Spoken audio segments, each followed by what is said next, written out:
Hello प्यारे बच्चों, कैसे हो आप सब? बढ़िया है। तो बच्चों, हम आज आपके लिए एक नया चैप्टर लेके आए हैं, एक नया टॉपिक लेके आए हैं जिसका नाम है माइटोसिस डिवीजन। ठीक है, क्लास 11th का है। तो इसके पहले हमने सेल साइकिल पढ़ा है। सेल साइकिल में हमने आपको बताया है कि जो सेल साइकिल होती है तो दो अवस्थाओं में कंप्लीट होती है। एक होता है इंटरफेस और एक होता है एम फेज। ठीक है, तो इंटरफेस क्या होता है? इंटरफेस में क्या होता है? इंटरफेस का मतलब होता है बीच की अवस्था, एम फेज का मतलब होता है विभाजन की अवस्था। ठीक है, क्या हमने देखा था? सेल साइकिल में देखा था, कोशिका चक्र में देखा था, कोशिका चक्र कोशिका चक्र जो होता है दो अवस्थाओं में कंप्लीट होता है। एक होता है आई फेज और एक होता है एम फेज। ठीक है, जो आई फेज होता है यह तीन अवस्थाओं में कंप्लीट होता है। कितनी अवस्थाओं में कंप्लीट होता है? तीन अवस्थाओं में। कौन सा? G1 S G2, G1 S G2। ठीक है, G1 S G2। ठीक है, जो एम फेज है ये दो अवस्थाओं में कंप्लीट होती है। ठीक है, एक होता है कैरियोकाइनेसिस और एक होता है साइटोकाइनेसिस। ठीक है, जो ये आई फेज होता है इसके हम क्या बोलते हैं? ग्रोथ फेज भी बोलते हैं। क्या बोलते हैं? ग्रोथ फेज अवस्था बोलते हैं। ठीक है, अब इसमें जो होता है G1 S G2, S को हम क्या बोलते हैं? सिंथेटिक फेज बोलते हैं। क्या बोलते हैं? सिंथेटिक का मतलब होता है संश्लेषण अवस्था। संश्लेषण अवस्था का मतलब क्या है? यहाँ पे क्या होता है? संश्लेषण होता है, निर्माण होता है। किसका होता है? हिस्टोन एवं डीएनए का। हिस्टोन एवं डीएनए का मुख्य रूप से कहां पे फॉर्मेशन होता है? एस में। ठीक है, फिर और किसका फॉर्मेशन होता है? हिस्टोन प्रोटीन हो गया, डीएनए का डुप्लीकेशन यानी डीएनए रेप्लिकेशन होता है। ठीक है, और क्या होता है यहाँ पे? और यहाँ पे होता है सेंट्रोसोम का फॉर्मेशन, न्यूक्लियोसोम का निर्माण होता है ना? तो ये हमने पढ़ लिया था। ठीक है, क्या पढ़ लिया था? ये चीजें हमने क्या कर लिया था? खत्म कर लिया था। अब चलिए देखते हैं कि जो माइटोसिस डिवीजन होता है वो होता कैसे है। ठीक है, क्या माइटोसिस डिवीजन कैसे होता है?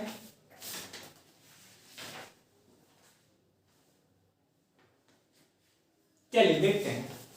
ठीक है, तो इसके पहले हम देख लेते हैं किस तरह से कोशिका विभाजन हो रहा है और किस तरीके से वो हो रहा है। हमारा जो आपका टारगेट है आज है माइटोसिस डिवीजन, समसूत्री विभाजन, माइटोसिस डिवीजन। इसी को हम बोलते हैं somatic cell division, mitosis cell division या सोमैटिक सेल डिवीजन।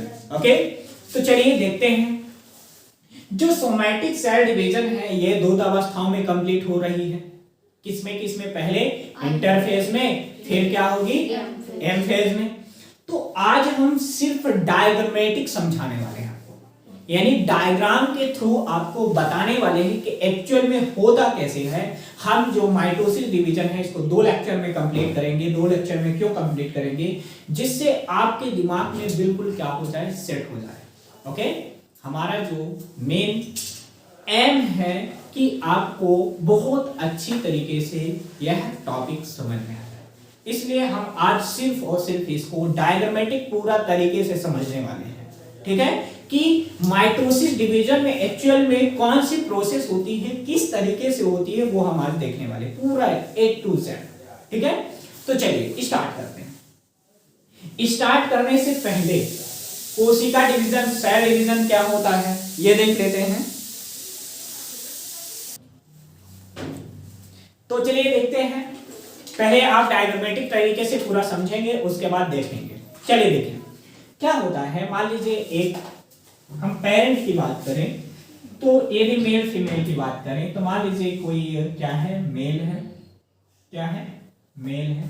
ओके, क्या है, मेल है, ठीक है, ये मेल है, और मान लीजिए ये फीमेल है। तो आप बचपन से पढ़ते आ रहे हो कि जो ह्यूमन है उसमें क्या होता है, कितने क्रोमोसोम पाए जाते हैं, 46, कितने पाए जाते हैं, 46 इसमें पाए जाएंगे, 46 इसमें पाए जाएंगे, ठीक है।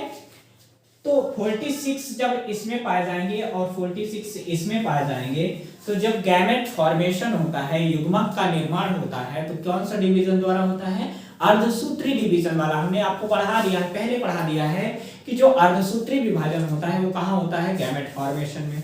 तो यहाँ पे जब मेल गैमेट होगा तो यहाँ पे 46 का क्या हो जाएगा, 23 प्लस क्या हो जाएगा, 23 प्लस 23 ऐसा हो जाएगा।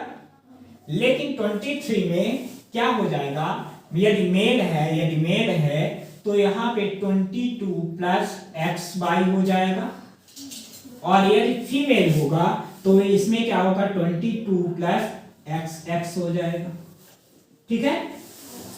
यदि मेल है तो क्या हो जाएगा, 22 प्लस एक्स वाई हो जाएगा, यदि फीमेल है तो 22 प्लस एक्स एक्स हो जाएगा। ये x और xy क्या होते हैं, ये जो xy क्या होता है, लिंग गुणसूत्र होता है। क्या होता है, लिंग गुणसूत्र होता है। लिंग गुणसूत्र का मतलब क्या होता है, यह वह गुणसूत्र होता है जो लिंग का क्या करता है, निर्धारण करता है कि जो उत्पन्न होने वाली संतति है, जो उत्पन्न होने वाला जो संतान है वो मेल होगा कि फीमेल होगा। यानी यही दो कैरेक्टर हैं मेल और फीमेल में, जो यानी सेक्स को यानी लिंग का निर्धारण करते हैं। अब मैं ये क्यों बता रहा हूं, क्योंकि जो सेल डिवीजन होता है वहां पे गुणसूत्रों का डिवीजन होता है। किसका डिवीजन होता है, गुणसूत्रों का डिवीजन होता है, ठीक है। यानी क्रोमैटिन का, क्रोमोसोम का डिवीजन होता है। किसका डिवीजन होता है, क्रोमोसोम का डिवीजन होता है, गुणसूत्र का डिवीजन होता है। तो यहाँ पे जो 46 गुणसूत्र किसमें पाए जाते हैं, 46 क्रोमोसोम किसमें है, मेल में भी है, 46 क्रोमोसोम किसमें भी है, फीमेल में भी है। अब इसमें क्या है, जो मेल है तो उसमें 22 प्लस एक्स वाई जो क्रोमोसोम होता है वो क्या करता है, लिंग का निर्धारण करता है। इसमें क्या है, एक्स एक्स गुणसूत्र जो क्रोमोसोम है वो क्या करता है, लिंग का निर्धारण करता है। तो हम एक्चुअल में जो देख रहे हैं, सेल डिवीजन में देख रहे हैं, तो वही देख रहे हैं कोशिका का डिवीजन। तो यहाँ पे जो गैमेट फॉर्मेशन होगा एक्स वाई, और यहाँ पे जो गैमेट फॉर्मेशन होगा एक्स एक्स, तो ये गैमेट भी एक तरह से क्या है, सेल है। क्या है, सेल है। गैमेट भी एक तरह से क्या होती है, कोशिका होती है। क्या होती है, कोशिका होती है, और उसी का क्या होता है, डिवीजन होता है ना। तो यहाँ पे हम जो लेने वाले हैं, तो हम पढ़ने वाले हैं क्रोमैटिन या क्रोमोसोम, दो चीजें पढ़ते हैं। तो जो मान लीजिए क्या होता है, अब यहाँ पे यदि आपसे पूछा जाता है कि मानव का आनुवांशिक पदार्थ क्या होता है, जेनेटिक मटेरियल क्या होता है, तो आप बताते हो डीएनए होता है। क्या होता है, डीएनए होता है, सॉरी क्या होता है, डीएनए होता है। क्या होता है, डीएनए होता है, ठीक है। तो यदि आपसे पूछा जाता है तो डीएनए कैसा होता है, डीएनए जो होता है द्विकुंडलित होता है। कैसा होता है, द्विकुंडलित होता है ना, बाइवैलेंट होता है। कैसा होता है, बाइवैलेंट होता है, द्विकुंडलित होता है। अब ये जो द्विकुंडलित डीएनए है, ये कुछ इस तरीके से जो डीएनए पाया जाता है, ये जो डीएनए है तो इसकी लंबाई कई मीटर में होती है, बहुत लंबा होता है। क्या होता है, बहुत लंबा होता है। अब ये बहुत लंबा जो डीएनए है, इसको छोटे में कन्वर्ट करने के लिए क्या किया जाता है, इसको गुच्छे के रूप में क्या कर दिया जाता है, लपेट दिया जाता है। क्या कर दिया जाता है, लपेट दिया जाता है। तो अब जैसे मान लीजिए धागा हो गया, धागा को मान लीजिए ये मान लीजिए ये क्या है, मान लीजिए एक धागा है, ठीक है। क्या है, ये एक धागा मान लीजिए, मान के चलिए। अब ये अभी इसकी लंबाई क्या है, बहुत बड़ी है। क्या है, बहुत बड़ी है।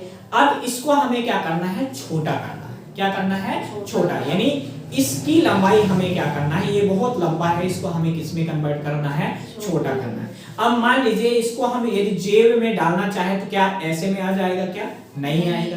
अब हमें इसको जेब में डालना है तो क्या करना पड़ेगा, इसको हमें क्या करना पड़ेगा, छोटा। मतलब इसको हमें क्या करना पड़ेगा, कुंडलित रूप में करना पड़ेगा, इसको ये करना पड़ेगा, है ना, ये हमने बना दिया, तो ये इतना बड़ा किस में कन्वर्ट हो गया, इतने छोटे में हो गया कि नहीं हो गया, हो गया ना। तो ऐसे हमारे शरीर के अंदर होता है जो डीएनए होता है, इसकी लंबाई कई जो मीटर होती है, यानी मानव शरीर में बहुत लंबा डीएनए पाया जाता है, तो उसको लंबे डीएनए को क्या किया जाता है, छोटे में कन्वर्ट किया जाता है। किसमें कन्वर्ट किया जाता है, छोटे में। अब इसको हमें कन्वर्ट करना है, तो इसको हम किसी न किसी चीज में क्या करेंगे, घुमाएंगे।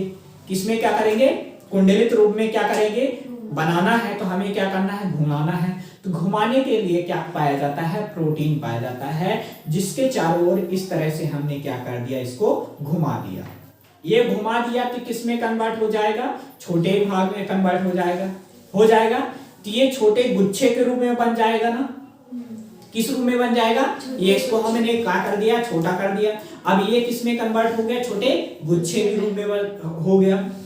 तो ये क्या है, एक तरह का जो डीएनए है, जब इसको हम गुच्छे के रूप में करते हैं तो ये कहलाता है क्रोमैटिन। डीएनए का जो थ्रेड नुमा, धागे नुमा संरचना होती है, इसको हम क्या बोलते हैं, क्रोमैटिन बोलते हैं। क्या बोलते हैं, क्रोमैटिन बोलते हैं। और जब हम क्रोमैटिन को एक किसी प्रोटीन, ये जो जिस पे हम इस प्रोटीन को हम बोलेंगे हिस्टोन प्रोटीन। क्या बोलेंगे, हिस्टोन प्रोटीन। जो हिस्टोन प्रोटीन होता है, यह एक तरह का क्या होता है, प्रोटीन है, जो 8 भागों, यानी इसमें आठ छोटे छोटे भागों से मिलकर बना होता है। तो इस कारण H1, H2, H3, H4 का मिलकर बना होता है। तो 4 ऊपर होते हैं, 4 नीचे। तो एक हिस्टोन प्रोटीन का गोला होता है। क्या होता है, हिस्टोन प्रोटीन का गोला होता है। अब हिस्टोन प्रोटीन के चारों ओर जब हम इस आरएनए डीएनए को क्या कर देंगे, लपेट देंगे, तो एक संरचना बना लेता है। क्या बना लेता है, क्रोमोसोम बना लेता है।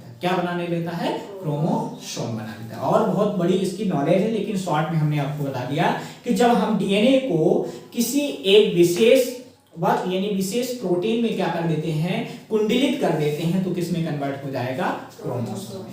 और जो हम देखने वाले हैं, तो यही देखने वाले हैं कि जो क्रोमैटिन है वो कंडेंसेशन होगा, संघनित। अब ये क्या हो गई, छोटा हमने जो इसको लपेट दिया तो क्या हो गया, संघनित हो गया। क्या हो गया, संघनित हो गया।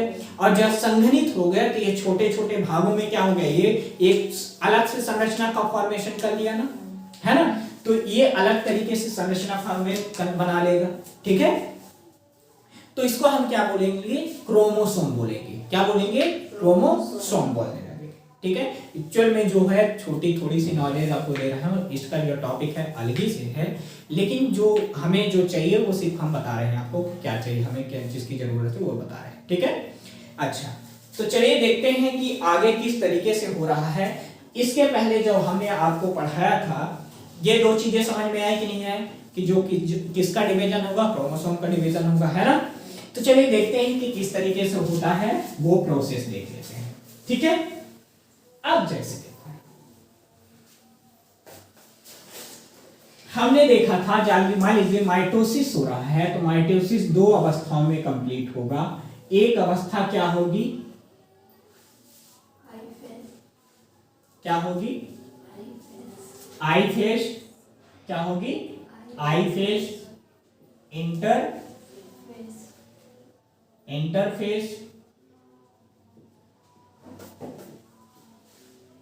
इंटरफेज, ठीक है। या इसी को हम बोलते हैं अंतरावस्था। क्या बोलते हैं, अंतरावस्था। या इसी को हम बोलते हैं वृद्धि अवस्था, या इसी को हम बोलते हैं ग्रोथ फेज। क्या बोलते हैं, ग्रोथ फेज।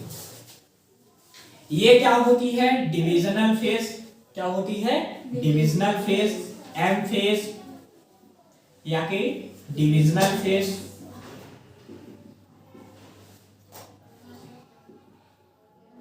डिविजनल फेज, विभाजन अवस्था, ठीक है। तो यही हमें पढ़ना है एक्चुअल में, विभाजन अवस्था में ही हमें पढ़ना है माइटोसिस, ठीक है।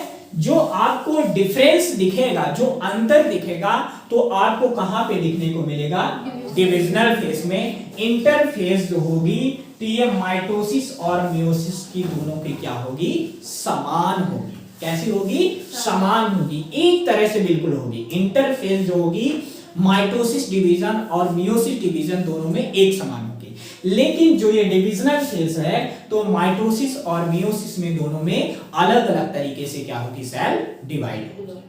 ठीक है, तो जब हम यहाँ पे इंटरफेस जो देखने वाले हैं वह क्या होगी, सेम होगी। कैसी होगी, दोनों की क्या होगी, सेम होगी, दोनों की क्या होगी, सेम होगी। तो चलिए देखते हैं जो डिविजनल इंटरफेस है ये कितनी अवस्थाओं में कंप्लीट होती है, 3 अवस्थाओं में कंप्लीट होती है। कितनी अवस्थाओं में कंप्लीट होती है, 3 अवस्थाओं में, 3 अवस्थाओं में कंप्लीट होती। ध्यान से देखना, पहले हम 3 अवस्थाएं इसके देख लेते हैं। कौन कौन से, G1 S G2, G1 S G2। चलिए मान लीजिए हमने कोशिका डिवीजन हम पढ़ रहे हैं, क्या पढ़ रहे हैं, सेल डिवीजन, कोशिका विभाजन पढ़ रहे हैं। तो सेल डिवीजन में एक्चुअल में देखना क्या होता है, ध्यान से देखना।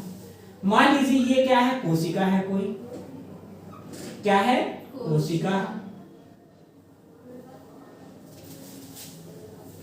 वही कोशिका कहां आएगी, एस फेज में।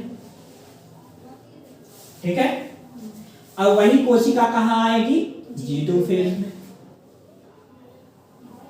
ठीक है, अब ये कोशिका इधर की ओर बढ़ रही है, G1 S और G2।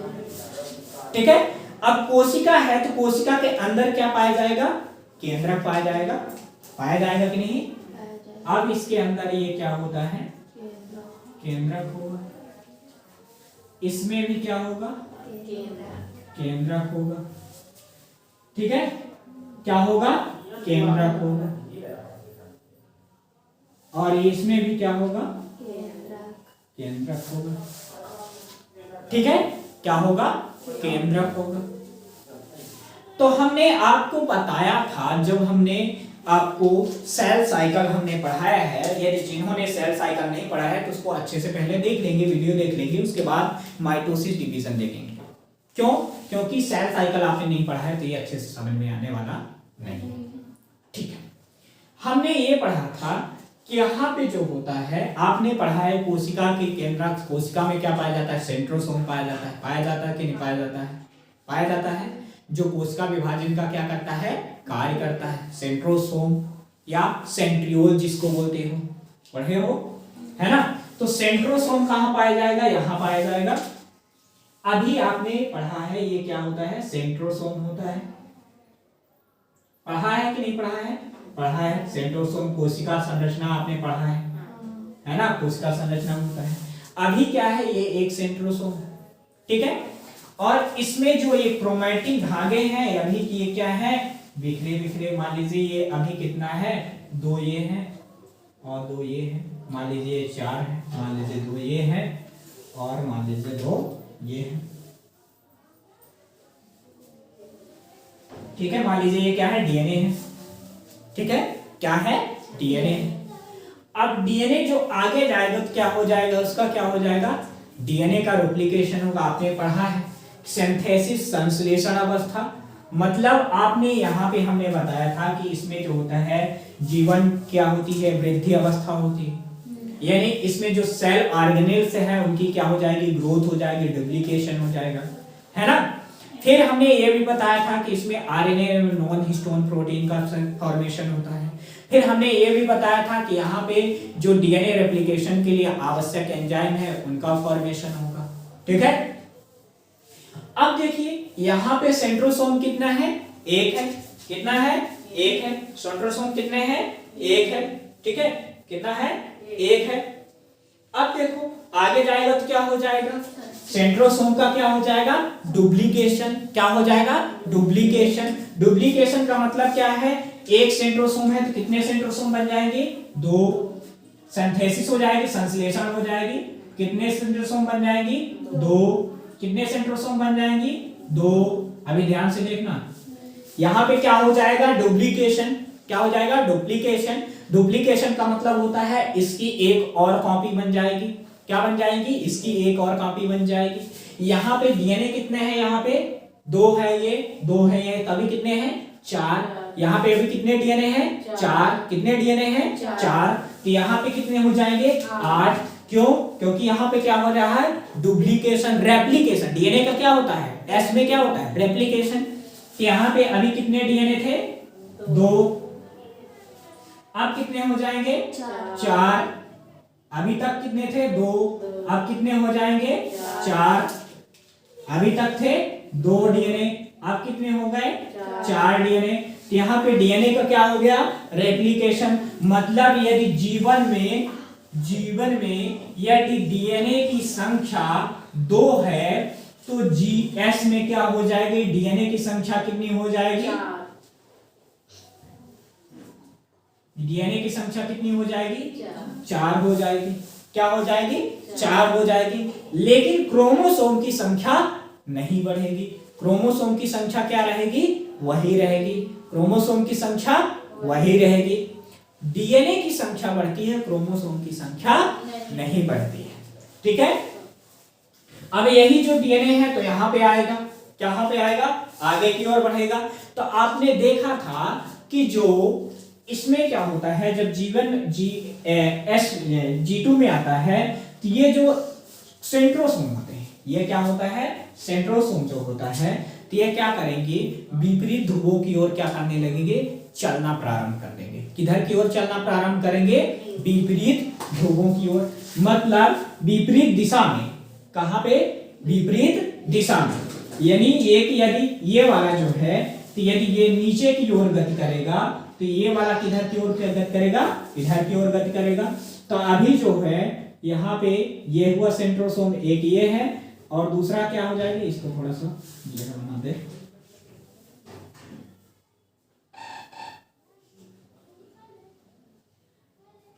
एक सेंट्रोसोम ये है, दूसरा सेंट्रोसोम क्या हो जाता है ये बन जाएगा। ठीक है। तो ये इधर की ओर गति करेगा और ये इधर की ओर गति करेगा। ठीक है। विपरीत पोल की ओर, विपरीत ध्रुवों की ओर। फिर आपने पढ़ा था कि जो G2 होता है तो यहां पे क्या होता है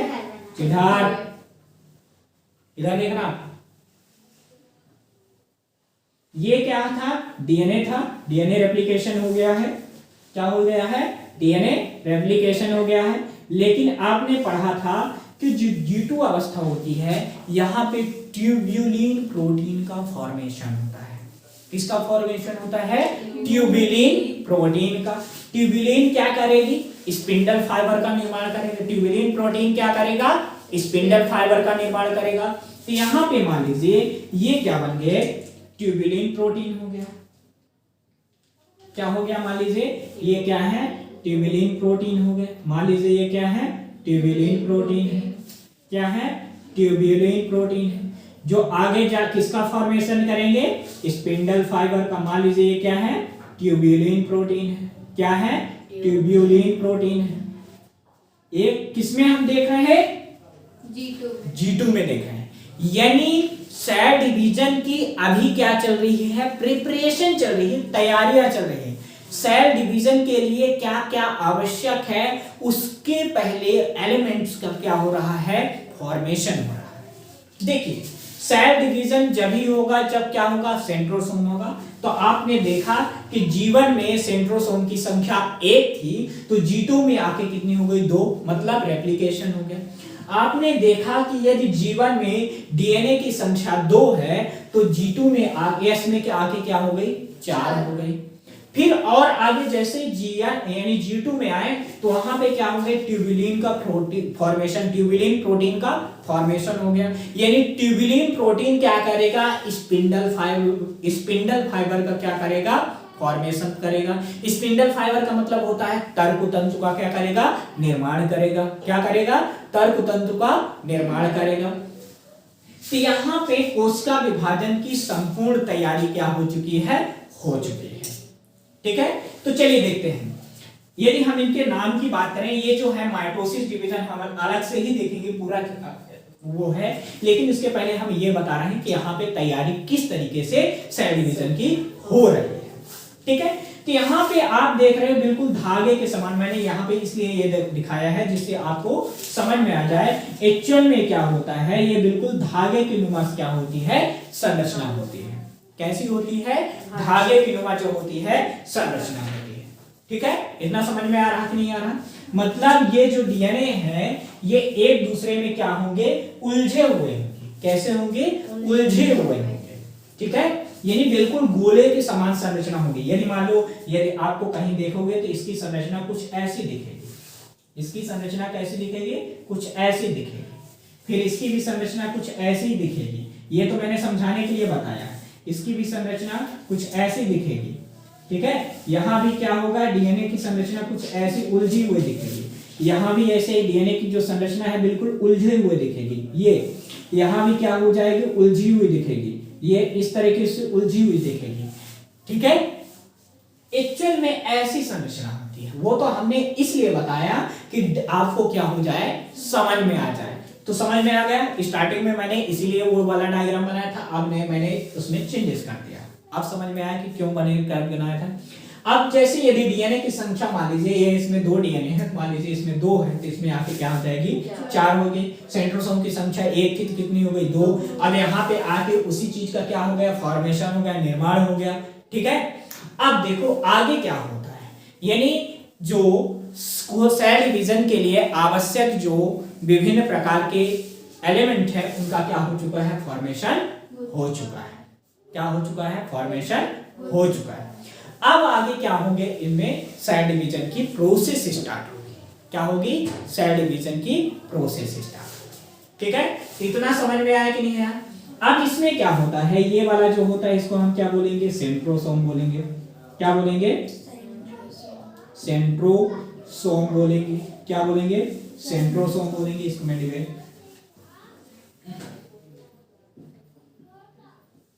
सेंट्रोसोम बोलेंगे। ठीक है, इसको हम बोलेंगे सेल मेम्ब्रेन बोलेंगे। क्या बोलेंगे, सेल मेम्ब्रेन। कोशिका झिल्ली बोलेंगे। क्या बोलेंगे, कोशिका झिल्ली बोलेंगे, सेल मेम्ब्रेन। ठीक है, अब ये क्या है, ट्यूब्यूलिन है। क्या है, ट्यूब्यूलिन है। क्या है, ट्यूब्यूलिन है। ठीक है, ये क्या होते हैं, ये क्या होते हैं, ये क्या होते हैं, ये एक तरह के क्या होते हैं, क्रोमैटिन होते हैं। क्या होते हैं, क्रोमैटिन होते हैं। क्या होते हैं, क्रोमैटिन होते हैं। क्या होते हैं, क्रोमैटिन होते हैं।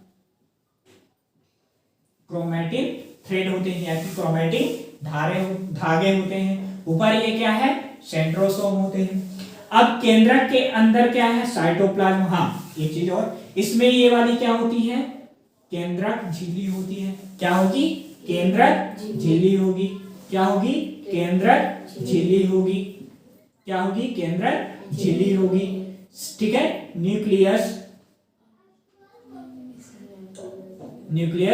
मेम्ब्रेन। क्या होगी, न्यूक्लियर मेम्ब्रेन होगी, न्यूक्लियस मेम्ब्रेन होगी।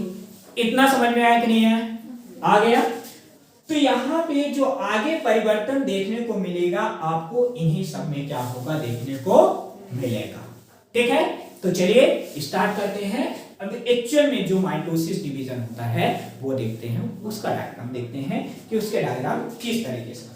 ठीक है, तो चलिए देखें। चलिए, तो आप इसको क्या करेंगे, वीडियो को रोकेंगे और क्या करेंगे, लिखेंगे, बनाएंगे डायग्राम। ठीक है, चलिए। प्रोसेस मैंने G1 S G2 की पूरी बता चुका हूं। मैंने डायग्रामेटिक समझाया हूं कि एक्चुअल में किस प्रकार से इसमें प्रोसेस हो रही है। थ्योरेटिकल मैंने पहले ही पीडीओ यानी जो पहला लेक्चर है उसमें हमने कवर कर दिया है।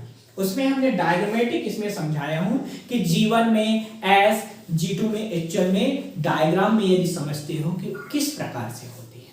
ठीक है, चलिए स्टार्ट करते हैं। क्या, माइटोसिस डिवीजन एक्चुअल में क्या होती है। ठीक है, चलिए।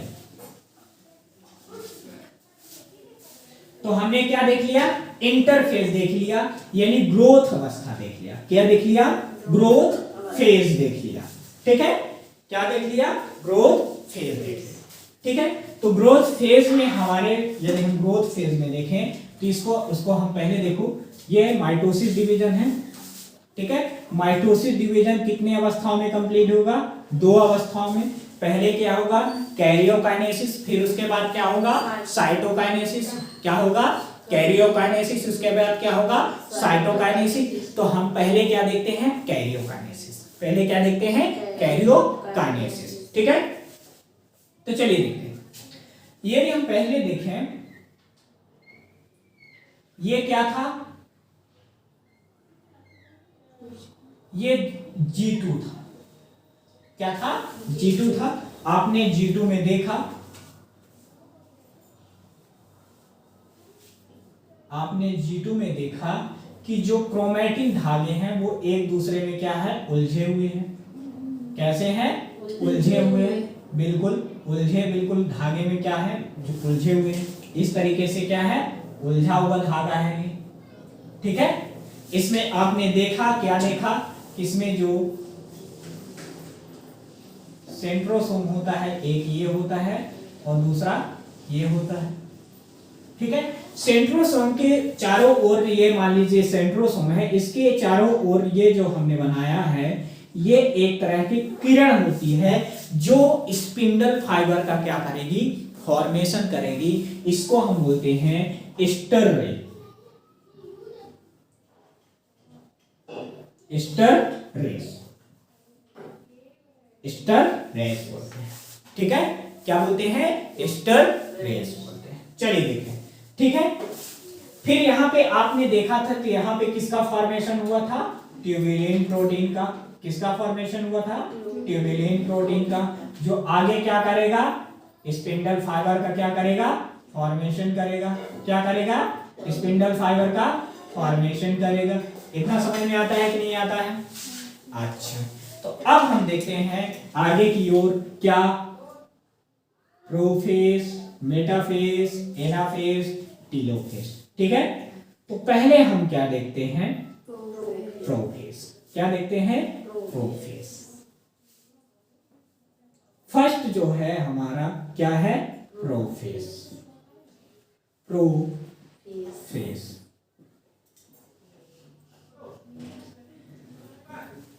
प्रोफेज, ठीक है। जो प्रोफेज की है, यह 3 अवस्थाओं में कंप्लीट होती है। कितनी अवस्थाओं में कंप्लीट होती है? 3 अवस्थाओं में। अर्ली प्रोफेज, क्या? अर्ली प्रोफेज, यानी अर्ली का मतलब होता है पहले, ठीक है। फिर क्या होता है? मिडिल फेज, मिडिल प्रोफेज, और लेट प्रोफेज, ठीक है। अर्ली हो गया, लेट हो गया, और क्या हो गया? तीसरा जो होती है ट्रांजिशन। क्या होती है? ट्रांजिशन, ठीक है। तो चलिए देखते हैं कितनी अवस्थाओं में कंप्लीट होती है? 3 अवस्थाओं में। तो चलिए देखते हैं एक एक करके। अर्ली, लेट और ट्रांजिशन फेज, ठीक है। तो चलिए देखते हैं। पहले क्या देखते हैं? अर्ली। ये तीनों किसकी अवस्थाएं हैं? प्रोफेज की। ये तीनों किसकी अवस्थाएं हैं? प्रोफेज।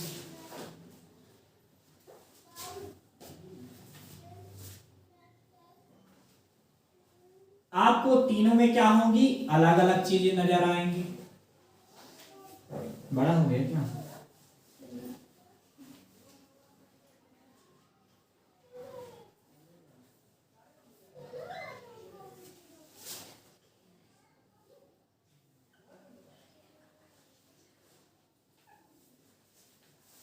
ठीक है, देखिए अर्ली प्रोफेज, ठीक है, लेट प्रोफेज, ठीक है,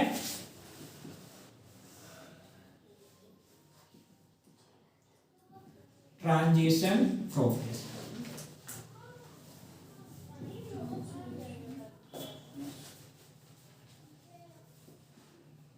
ट्रांजिशन प्रोफेज क्या हो गया?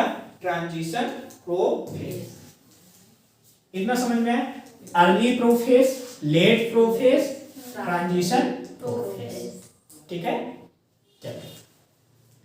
अर्ली का मतलब होता है G2 के बाद और प्रोफेज के पहले की जो अवस्था होती है उसको हम बोलते हैं अर्ली प्रोफेज।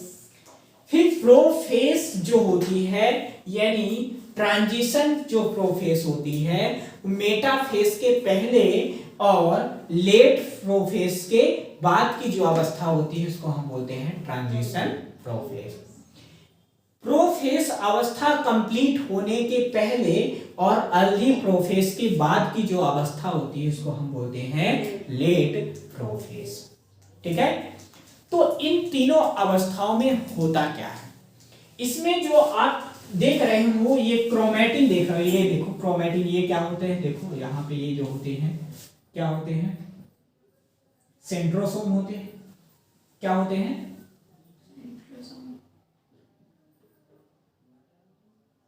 सेंट्रोसोम हो गए। ठीक है, ये क्या हो गया? न्यूक्लियर मेम्ब्रेन हो गए। ठीक है, ये क्या हो गया? ट्यूबुलिन प्रोटीन हो गए। ठीक है, ये जो होता है ये क्या होता है? क्रोमैटिन होता है। क्या होता है? क्रोमैटिन होता है। अब ये जो क्रोमैटिन हो गया, अगला देखो ये क्या होती है? हो तो गई न्यूक्लियर मेम्ब्रेन, हो चुकी है न्यूक्लियर मेम्ब्रेन। अब इसके अंदर क्या होगा? न्यूक्लियर प्लाज्म होगा और कोशिका के चारों ओर क्या होगा? साइटोप्लाज्म होगा।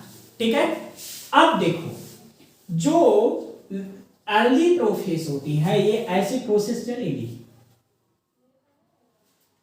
ये। ठीक है, एक के बाद एक। हमने G2 इसलिए यहां पे बनाया है कि आप दोनों में क्या कर सको? रिलेट कर सको, दोनों को अच्छे से समझ सको। तो चलिए देखते हैं जो प्रोफेज होती है, यहां पे अर्ली प्रोफेज होती है, यहां पे जो ये सेल न्यूक्लियर मेम्ब्रेन जो होती है ये क्या होने लगती है? डिसॉल्व होने लगती है, यानी यहां पे टूटने लगेगी। क्या होने लगेगी? टूटने लगेगी। यानी ये जो न्यूक्लियर मेम्ब्रेन होती है वो क्या होने लगेगी? टूटना प्रारंभ कर देगी। क्या होगी? टूटना प्रारंभ कर देगी। ठीक है, ये टूटने लगेगी। अब ये न्यूक्लियर मेम्ब्रेन है तो कैसी होगी? डबल होगी। कैसी होगी? डबल होगी। कैसी होगी? डबल होगी। ठीक है, क्या होगी? डबल होगी, दोहरी होगी। ठीक है, तो पहला यहां पे क्या हुआ कि न्यूक्लियर जो मेम्ब्रेन है वो क्या होगी? विघटित होने लगेगी, टूटने लगेगी। पहला ये आपको परिवर्तन दिखेगा किसमें? अर्ली प्रोफेज में। अभी पूरी तरीके से टूटी नहीं है, टूटना प्रारंभ हुई है। ठीक है, टूटना क्या हुई है? प्रारंभ हुई है।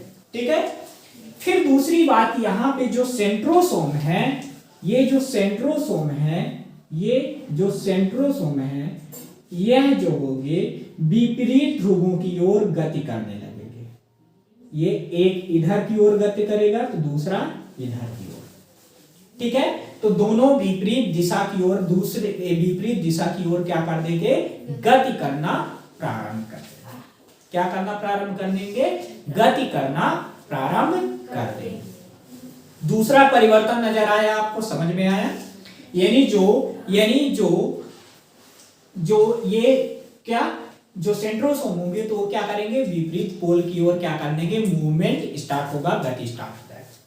फिर दूसरा जो एक यानी क्रोमैटिन होगा, यह कंडेंसेशन होने लगेगा। क्रोमैटिन क्या हो जाएंगी?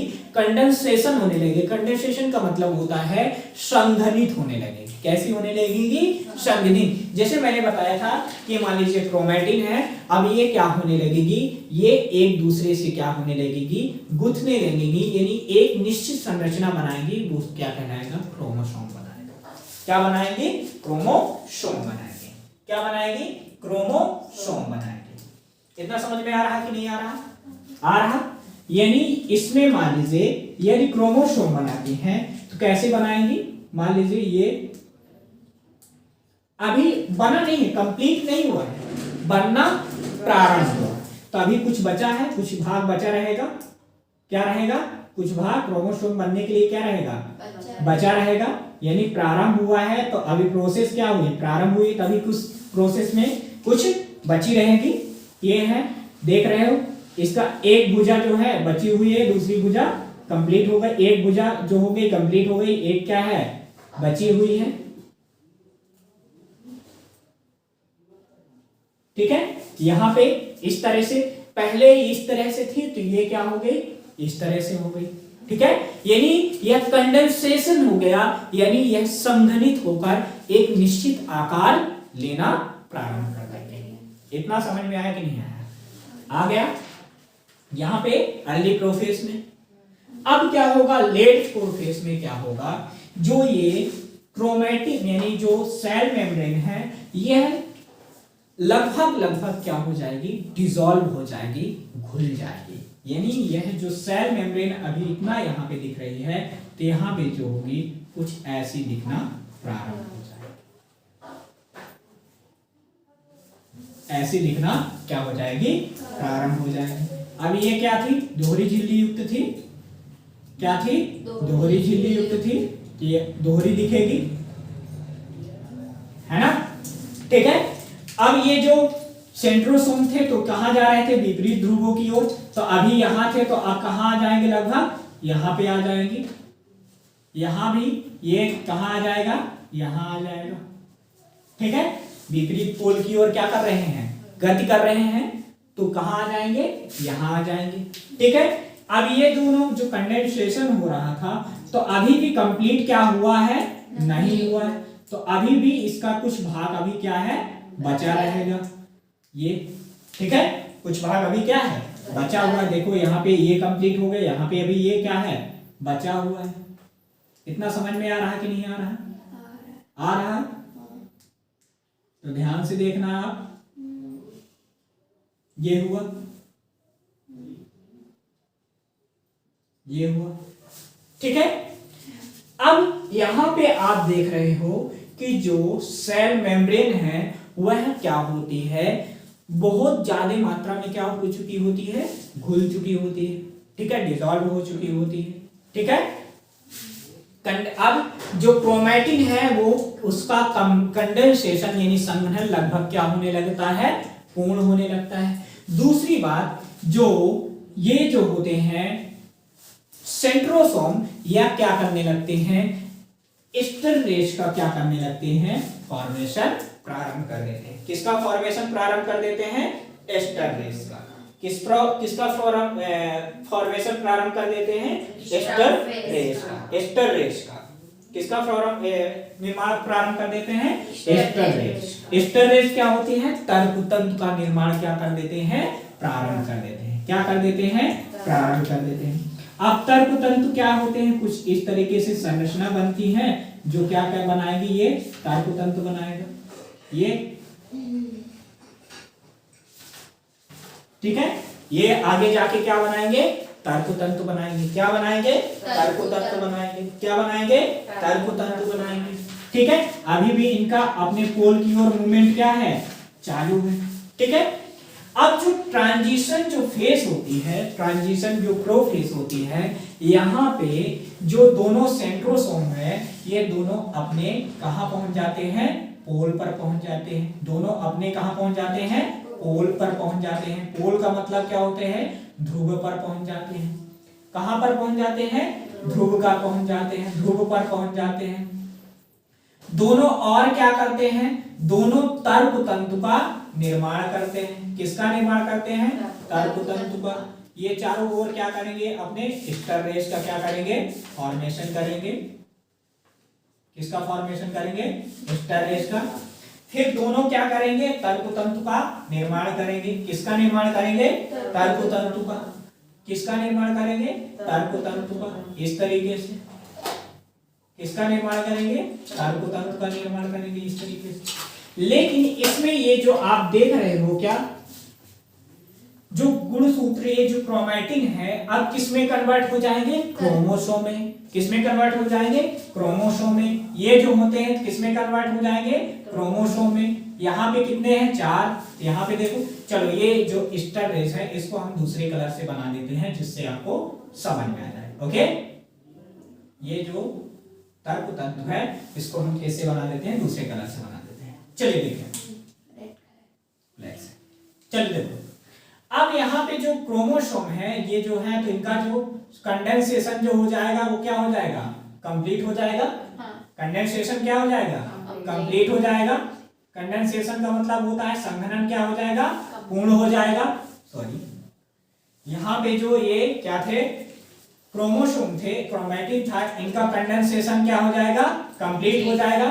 दूसरी बात, जो सेल न्यूक्लियर मेम्ब्रेन जो होगी पूरी तरीके से क्या हो जाएगी, घुल जाएगी। यहाँ पे आपको नजर आ रही है कौन सी, न्यूक्लियर मेम्ब्रेन, लेकिन यहाँ पे जो होगी नजर नहीं आएगी। क्यों नहीं आएगी, क्योंकि वह पूरी तरह से क्या हो जाएगी, घुल चुकी होगी। यहाँ पे ये कुछ ऐसी संरचना फॉर्म करेगा, ये पूरी तरीके से कंप्लीट हो चुका उसका निर्माण, ठीक है, तो ये बनाएगा।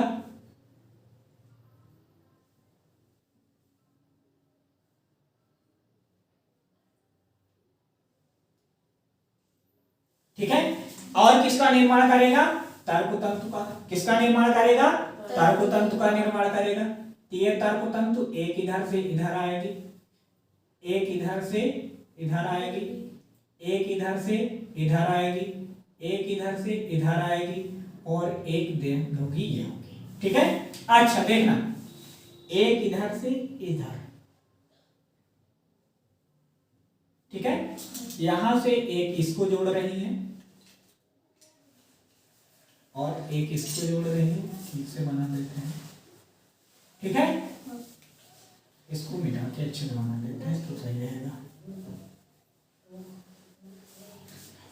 ध्यान से देखना, देखो इधर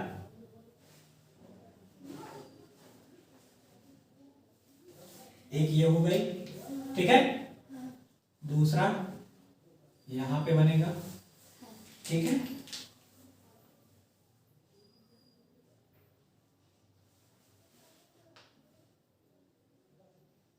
ठीक है। अब क्या बनेगा, तर्कतंतु, सॉरी ये क्या है, सेंट्रोसोम है जो किसका फॉर्मेशन करेगा, तर्कतंतु का। अब ये एक तर्कतंतु यहां से यहां आएगी और दूसरी यहां से आएगी, स्टरनेस का फॉर्मेशन, एक यहां से यहां आएगी और ये जुड़ जाएगी इससे। ठीक है, एक जो आएगी तो इसके काइनेटोकोर से जुड़ेगी यहां से इधर, ठीक है, एक जो आएगी इधर से इधर जुड़ेगी, एक जो होगी इसके बीचों बीच जुड़ेगी, एक ऐसे जुड़ेगी। तो आप देख रहे हैं जो स्पिंडल फाइबर का फॉर्मेशन हो रहा है तो दो तरह से हो रहा है। कैसे, एक जो हो रहा है पोल टू पोल मिल रहा है और एक जो हो रहा है पोल टू पोल नहीं मिल रहा है। मिल रहा है क्या, नहीं मिल रहा है। यहाँ पे एक इसका निर्माण करेंगे स्टारबेस का कुछ इस तरीके से। कितना समझ में आ रहा कि नहीं आ रहा, आ रहा, आ रहा, ठीक है। तो अभी आप देख रहे हैं जो ये गुणसूत्र हैं अभी क्या है, बिखरे हुए हैं। कैसे हैं, बिखरे हुए हैं, यानी इसमें स्पिंडल फाइबर का क्या हो चुका है, निर्माण हो चुका है, स्पिंडल फाइबर फॉर्मेशन हो चुका है। दूसरी बात, इसमें जो न्यूक्लियर मेम्ब्रेन है यानी केंद्रक झिल्ली है वह पूर्ण तरह से क्या हो चुकी है, घुल चुकी है। इसमें क्या दिख रही है, क्या नहीं दिख रही। यानी ट्रांजिशन प्रोसेस में जो न्यूक्लियर मेम्ब्रेन है यानी केंद्रक झिल्ली है पूरी तरीके से क्या हो जाती है, घुल जाती है। दूसरी बात, इसमें जो सेल ऑर्गेनेल्स होंगे, कोशिका जो अंगक होंगे वो क्या हो जाएंगे, दिखाई देना क्या हो जाएंगे, बंद हो जाएंगे। क्यों, क्योंकि मान लीजिए ये क्या है, कोशिका है, अंगक है। अब हम इसको चारों ओर से क्या कर दें, घेर लें, तो ये आपको दिखाई देंगे क्या, ये मान लीजिए हमने इसको क्या कर लिया, घेर लिया, तो ये क्या आपको दिखाई देंगे, क्या नहीं दिखाई देंगे। यानी दिखाई देना बंद हो जाते हैं, डिसअपीयर हो जाते हैं। असक्रिय हो जाते हैं, डिसअपियर हो जाते हैं। क्यों? क्योंकि यहाँ पे किसका फॉर्मेशन हो जाता है, स्पिंडल फाइबर को हो जाता है। अब चारों ओर स्पिंडल फाइबर का यहाँ पे झाड़ू हम वो बना लेंगे तो ये क्या दिखाई देगा, नहीं दिखाई देगा। तो यहाँ पे ये प्रोसेस क्या होती है, ये किसकी अवस्था हो गई, प्रोफेस हो गई। क्या हो गई, प्रोफेस हो गई। अभी यहाँ पे आप यदि गुणसूत्रों की गणना करना चाहो, यदि उनकी संख्या गिनना चाहो, तो आप यहाँ पे गुणसूत्रों की संख्या आप गिन सकते हो क्या, नहीं गिन सकते। क्यों? क्योंकि यहाँ पे स्पष्ट रूप से दिखाई नहीं देते हैं, स्पष्ट रूप से दिखाई नहीं देते हैं। ठीक है, तो पहला यदि हम बात करें प्रोफेस में, तो यहाँ पे क्या होता है, जो क्रोमोसोम है, सॉरी सेंट्रोसोम है, वह विपरीत दिशा की ओर क्या करते हैं, गति करना प्रारंभ करते हैं। यदि इनकी कैरेक्टर की यदि लिखना चाहोगे तो कैरेक्टर क्या क्या लिखोगे, पहला पॉइंट क्या लिखोगे कि जो सेंट्रोसोम है वह विपरीत दिशा की ओर, विपरीत ध्रुवों की ओर गति करना प्रारंभ करते हैं। दूसरी बात क्या लिखोगे, केंद्रक झिल्ली क्या होती है, डिसॉल्व होना प्रारंभ, यानी घुलना, केंद्रक झिल्ली दिखना धीरे धीरे बंद कर देती है, यानी केंद्रक झिल्ली जो होती है डिसॉल्व होना प्रारंभ हो जाती है, यानी घुलना प्रारंभ हो जाती है। ठीक है, इसमें अर्ली प्रोफेस में, प्रोफेस में क्या हो जाए, ट्रांजिशन प्रोफेस में क्या हो जाती है, दिखना बंद हो जाती है।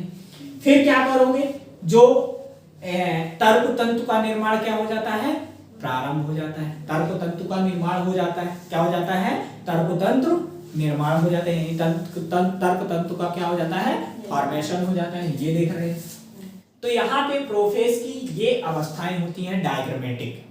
ठीक है, अब प्रोफेस समझ में आ गई। अगला यदि हम बात करें किसकी, मेटाफेस। मेटा का मतलब होता है बीज, मेटा का मतलब होता है बीज, मेटा का मतलब होता है बीज। एम फॉर मेटाफेर, एम फॉर मोटाफेस, यानी यहाँ पे जो गुणसूत्र होंगी बहुत ज्यादा क्या होंगे, कंडेंस हो जाएंगी, बहुत ज्यादा संघनित हो जाएंगी, जिससे वह क्या हो जाएंगे, मोटे मोटे दिखना प्रारंभ हो जाएंगे। कैसे दिखना प्रारंभ हो जाएंगे, मोटे दिखना प्रारंभ हो जाएंगे। ठीक है, फिर दूसरी बात ये सभी क्या हो जाएंगी, एक रेखा पर, एक लाइन पर क्या हो जाते हैं, व्यवस्थित हो जाते हैं। क्या हो जाते हैं, एक लाइन पर क्या हो जाते हैं, व्यवस्थित हो जाते हैं। तो चलिए देख लेते हैं, पहली क्या हो गई, प्रोफेस, दूसरी क्या हो जाएगी, मेटाफेस। क्या देखते हैं, मेटाफेस, क्या देखते हैं, मेटाफेस,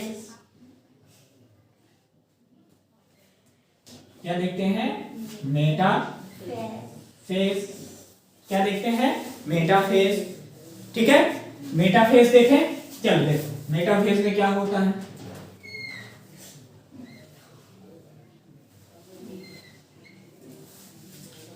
अब यहां पे क्या होगा,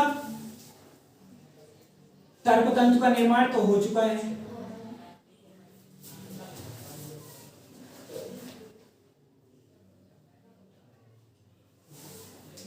तर्क तंतु का निर्माण हो चुका है, स्पिंडल फाइबर बन चुका है।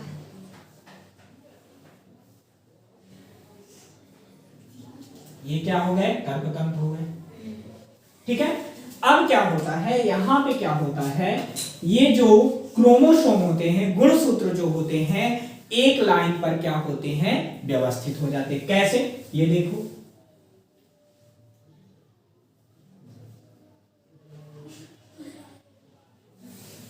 ठीक है, इस तरह से क्या हो जाएंगे, एक लाइन पर क्या हो जाएंगे, व्यवस्थित हो जाएंगे। क्या हो जाएंगे, एक लाइन में क्या हो जाएंगे, व्यवस्थित हो जाएंगे। हो गए। तो यहाँ पे एक क्या करते हैं, ये लाइन का फॉर्मेशन कर रहे हैं कि नहीं कर रहे हैं, वो कर रहे हैं। यदि आप यहाँ पे देखोगे तो तीनों एक तरह के क्या कर रहे हैं, लाइन का फॉर्मेशन करते हैं, ये कर रहे हैं, ये है ना। तो इसको हम बोलते हैं मेटाफेजिक प्लेट बोलते हैं, या कि इसी को हम बोलते हैं इक्वेटर। इसी को हम क्या बोलते हैं, इक्वेटर। क्या बोलते हैं, इक्वेटर। मध्य लाइन बोलते हैं, क्या बोलते हैं, मध्य लाइन बोलते हैं। क्या बोलते हैं, मध्य लाइन बोलते हैं, इक्वेटर बोलते हैं। क्या बोलते हैं, इक्वेटर बोलते हैं। दूसरी बात, यहाँ पे जो आप देख रहे हो कि आप यहाँ पे दो तरह की जो देखेंगे स्पिंडल फाइबर, दो तरह से देखेंगे। एक देखेंगे डायरेक्ट पोल टू पोल मिले हुए हैं, क्या है, एक डायरेक्ट पोल टू पोल है, और एक जो है किससे जुड़े हुए हैं, काइनेटोकोर से जुड़े हैं। किससे जुड़े हैं, काइनेटोकोर से जुड़े हैं। किससे जुड़े हैं, काइनेटोकोर से जुड़े हैं। किससे जुड़े हैं, काइनेटोकोर से जुड़े हैं। इतना समझ में आ रहा कि नहीं आ रहा, आ रहा। चलो आगे की ओर देखें, ठीक है। तो उसको हम क्या बोलते हैं, देखो एक यहां से यहां जा रहे हैं, तो देखो यहां से यहां तक जा रहे हैं, तो क्या से जुड़े हैं, इक्वेटर से, पोल टू इक्वेटर। इक्वेटर का मतलब होता है मध्य बिंदु से, है ना। और एक जो है पोल टू पोल, ये वाले जो है डायरेक्ट जा रहे हैं, क्या ये किसी से जुड़ रहे हैं, क्या नहीं जुड़ रहे हैं। ये कहां पे जाएंगे, pole to pole, pole to पोल, ठीक है। तो एक पोल से इक्वेटर, एक पोल से पोल। यहाँ पे जो होते हैं तो सभी जो गुणसूत्र होते हैं वह एक लाइन पर व्यवस्थित होते हैं। यहीं पे आप क्या कर सकते हो, इन गुणसूत्रों की गिनती कर सकते हो। अच्छा तुम्हें बताओ, सभी लोग इधर उधर घूम रहे हैं, तो क्या उनकी आप गिनती अच्छे से कर पाओगे, क्या नहीं कर पाओगे। जब आप एक लाइन में सभी को व्यवस्थित कर दोगे तो आप उनको सही तरीके से क्या कर सकोगे, गिनती कर पाओगे, चाहे वो छोटे हों या कि मोटे हों, बड़े हों, कैसे भी हों। तो यहाँ पे M4 मेटाफेज, M4 मोटाफेज, यहाँ पे जो गुणसूत्र होते हैं छोटे और मोटे दिखाई देते हैं। कैसे दिखाई देते हैं, छोटे और मोटे दिखाई देते हैं। दूसरी बात, यहाँ पे सभी गुणसूत्र एक लाइन पर व्यवस्थित होते हैं। उस लाइन को हम क्या बोलते हैं, इक्वेटर बोलते हैं, मध्य लाइन बोलते हैं, ठीक है। यहीं पर हम गुणसूत्रों की गिनती अच्छे तरीके से कर सकते हैं। इतना समझ में आया कि नहीं आया, मेटाफेज समझ में आया। मेटाफेज के बाद क्या आता है, एनाफेज। क्या आता है, एनाफेज, ठीक है। एनाफेज का मतलब क्या होता है, यहाँ पे क्या होंगे, एक दूसरे से क्या होने लगेंगे, दूर जाना प्रारंभ कर देंगे। एक दूसरे से क्या जाना प्रारंभ कर देंगे, दूर, ठीक है। N phase metaphase, M for metaphase, ठीक है। थर्ड अब क्या है, एनाफेज।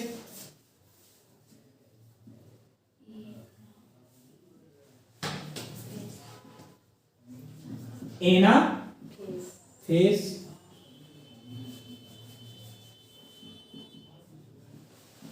एनाफेज का मतलब होता है दूर दूर। एनाफेज का मतलब क्या होता है, दूर दूर। एनाफेज का मतलब क्या होता है, दूर दूर।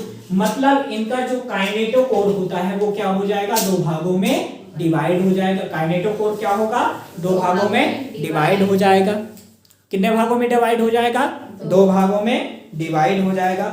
इतना समझ में आ रहा कि नहीं। तो चलिए देखते हैं एनाफेज में क्या होगा। एनाफेज क्या होगा, एनाफेज में क्या होगा, काइनेटोकोर डिवाइड हो जाएगा। गुणसूत्र क्या होंगे, विपरीत ध्रुवों की ओर चलना प्रारंभ कर देंगे। क्या कर देंगे, विपरीत ध्रुवों की ओर चलना प्रारंभ कर देंगे। चलिए देखते हैं किस तरीके से। ये क्या होता है, सेंट्रोसोम। क्या होता है, सेंट्रोसोम, जो सेल डिवीजन में बहुत ही महत्वपूर्ण क्या करता है, रोल प्ले करता है, भूमिका निभाता है। कैसे, वो देखना। देखो अब यहाँ पे क्या है, ये दो भागों में, पहले ये एक बिंदु से जुड़े होते हैं, काइनेटोकोर से जुड़े होते हैं। अब ये भाग क्या हो जाएंगे, ये दोनों एक दूसरे से क्या हो जाएंगे, डिवाइड हो जाएंगे। ये दोनों क्या है, सिस्टर क्रोमैटिन। क्या है, सिस्टर क्रोमैटिन। क्या है, सिस्टर। अब दो ये हैं, दो हैं, तो दोनों बहन बहन, जब बहन बहन हो जाएंगे तो क्या बोलोगे, सिस्टर क्रोमैटिन। अब इनको क्या कर दो, डिवाइड कर दो। तो ये वाला भाग इधर की ओर जाएगा, ये वाला भाग इधर की ओर जाएगा, है ना। अब जब किसी को पकड़ के खींचते हो तो उसका आगे वाला भाग क्या होता है, जिधर की ओर जाता है उसके विपरीत झुक जाता है। जैसे मान लीजिए ये हो गया, मान लीजिए ये क्या है, क्रोमोसोम है। अब इसको हम पकड़ के क्या कर रहे हैं, इधर की ओर खींच रहे हैं। तो ये किधर की ओर जा रहा है, इसका ये भाग इधर की ओर जा रहा है, यहाँ खींच रहा है, इसको हम खींच रहे हैं। तो ये किधर की ओर जा रहा है, ये आधे इधर की ओर मुड़ रहा है। तो यहाँ भी ऐसे ही होगा। जब इनकी क्रोमोसोम की जो गति होगी तो किधर होगी, इक्वेटर से विपरीत ओर, यानी मध्य बिंदु से विपरीत और ध्रुवों की ओर। मध्य बिंदु से विपरीत, ठीक है, और किधर की ओर, ध्रुवों की ओर गति होगी।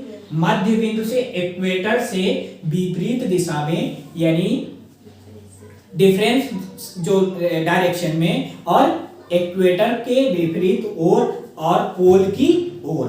देखो मान लीजिए यहाँ पे किसकी फॉर्मेशन हुई थी, अभी इक्वेटर का हुआ था कि नहीं हुआ था? हुआ था ना। अब इक्वेटर में क्या है, यहाँ पे क्या थे, यहाँ पे किसका डिवीजन हो चुका है, तर्कतंतु का, यानी गुणसूत्र क्रोमोसोम का डिवीजन हो चुका।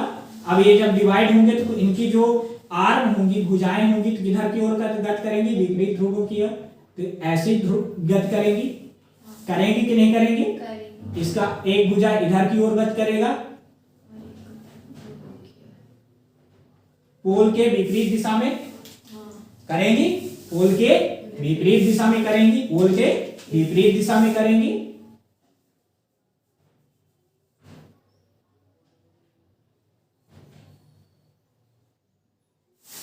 ये अब इधर वाली कैसे करेंगी, इधर भी ऐसे करेंगी, इधर की ओर करेंगी कि नहीं करेंगी? ये है ना, इधर की ओर। इधर वाली भी क्या करेंगी, विपरीत दिशा में करेंगी, इस तरीके से। थोड़ा अच्छे तरीके से बना लो।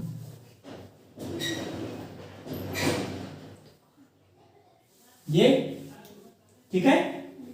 अब ये क्या होंगे, एक किससे जुड़ी है, इधर इधर इधर इधर इधर, ये किससे ये जुड़ी है, स्पिंडल फाइबर से जुड़ी है। किससे जुड़ी है, स्पिंडल फाइबर से जुड़ी है। लेकिन आप देख रहे हो स्पिंडल फाइबर बीच में क्या हो चुका है, टूट चुका है। टूट चुका है कि नहीं टूट चुका है? टूट चुका है। तभी तो ये दोनों क्या हो गए, एक दूसरे से क्या हो गए, अलग हो गए। लेकिन एक स्पिंडल फाइबर जो है पोल टू पोल जो जुड़ा है उसमें क्या है, वो है जुड़ा हुआ है, बिल्कुल जुड़ा है, वो बीच से टूटा नहीं है। सिर्फ वह टूटा है जो किससे जुड़ा था, इक्वेटर के यानी काइनेटोकोर से जुड़ा था, वह बीच से क्या हो गया, अलग हो गया, है ना। तो यहाँ पे जो होती है एक झिल्ली का फॉर्मेशन होता है, यहाँ पे एक मध्य, यहाँ पे एक मेम्ब्रेन का फॉर्मेशन होता है, जिसको हम बोलते हैं इंटरजोनल मेम्ब्रेन। क्या बोलते हैं, इंटरजोनल मेम्ब्रेन। इंटरजोनल मेम्ब्रेन क्या होती है, जो दो चीजों को क्या करती है, जोड़ने का कार्य करती है, उसको हम बोलते हैं इंटरजोनल मेम्ब्रेन। क्या बोलते हैं, इंटरजोनल मेम्ब्रेन। क्या बोलते हैं, इंटरजोनल मेम्ब्रेन। ठीक है, तो यहाँ पे किसका फॉर्मेशन हो जाता है, इंटरजोनल मेम्ब्रेन का। दूसरी बात, यहाँ पे जो काइनेटोकोर है वह डिवाइड होकर दो भागों में विभाजित हो जाता है ना। जो क्रोमोसोम की भुजाएं होती हैं वो विपरीत यानी पोल के विपरीत दिशा में गति करती है। देख लो वो इनकी जो क्रोमोसोम की भुजाएं हैं वो किधर की ओर गति कर रही हैं, विपरीत दिशा में गति कर रही हैं कि नहीं कर रही हैं। ठीक है, तो इतना समझ में आया क्या, ये क्या है, एनाफेज है। क्या है, एनाफेज। एनाफेज एक दूसरे से दूर दूर। अगला क्या आएगा, टेलोफेज। अगला क्या आएगा, टेलोफेज। फोर्थ अवस्था टेलोफेज। टेलोफेज। अब टेलोफेज में क्या होगा, जस्ट अपोजिट प्रोफेज के, प्रोफेज के जस्ट अपोजिट। यहां पे क्या हुआ था, कंडेंसेशन हुआ था। क्या हो जाएगा, कंडेंसेशन हुआ था, तो यहाँ पे इसमें कन्वर्ट हो जाएगा, किसमें कन्वर्ट हो जाएगा, क्रोमैटिन में। यहाँ पे गुणसूत्रों में कन्वर्ट हुआ था, तो यहाँ पे क्या होगा, क्रोमोसोम में। यहाँ पे जिन कोशिका अंगक का क्या हो गया था, डिसअपियर हो गए थे, दिखाई देना बंद हो गए, तो यहाँ पे क्या होगा, दिखाई देने लगेंगे। यहाँ पे स्पिंडल फाइबर का फॉर्मेशन होगा, तो यहाँ क्या हो जाएगा, डिसजनरेशन हो जाएगा, यानी स्पिंडल फाइबर क्या हो जाएंगे, विघटित हो जाएंगे। समझ में आया। यहाँ पे न्यूक्लियर मेम्ब्रेन क्या हो गई थी, दिखाई देना बंद हो गई थी, लेकिन यहाँ पे दिखाई देना प्रारंभ हो जाएगी। यहाँ पे जो सेंट्रोसोम है अलग अलग पोल में हो गए थे, तो क्या हो जाएंगे, अलग अलग हो जाएंगे, फिर से अलग अलग पोल में, यानी एक पोल एक जगह आ जाएंगे, यानी अलग अलग हो जाएंगे। इतना समझ में आया कि नहीं? यहाँ पे दो केंद्रक का फॉर्मेशन हो जाएगा। क्या हो जाएगा? दो केंद्रक का फॉर्मेशन हो जाएगा। ठीक है, तो टीलोफेज क्या होती है चलिए देखते हैं।